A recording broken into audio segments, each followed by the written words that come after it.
আমি ফ্রি ফায়ারকে সময় দিয়েছি, ফ্রি ফায়ার সেটার অবশ্যই আমাকে একটা মূল্য দিয়েছে। বাট আমি স্বেচ্ছায় সজ্ঞানে একটা কথা বলতে চাই আপনাদেরকে, যদিও বা এটা বলতে আমার নিজের কাছেই অনেক কষ্ট হচ্ছে। আজকে থেকে এই চ্যানেলে আমি আর কোনো ফ্রি ফায়ারের ভিডিও আপলোড করব না। আজকে থেকে আমি ফ্রি ফায়ারকে বিদায় জানাচ্ছি। আর কোনো ফ্রি ফায়ারের ভিডিও আপাতত আমার থেকে পাবেন না। এই হ্যাক গুলো কারা আনতেছে, কারা সেল করতেছে, এই হ্যাকের যে সোর্স কোড গুলো, এই সোর্স কোড গুলো আসতেছে কোথা থেকে? তো যাই হোক ভাই, যদি কোনোদিনও এগুলো ঠিক হয় তাহলে আমি হয়তো ব্যাক করতেও পারি। তাছাড়া আমি আর ফ্রি ফায়ারে থাকতেছি না, এটাই হচ্ছে আমার অফিসিয়াল স্টেটমেন্ট। আজ থেকে ফ্রি ফায়ারে কোনো ভিডিও আমার এই চ্যানেলে আপনারা দেখতে পারবেন।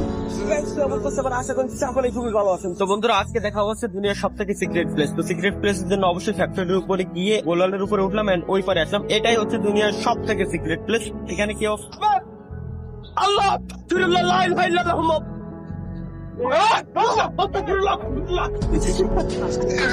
আল্লাহ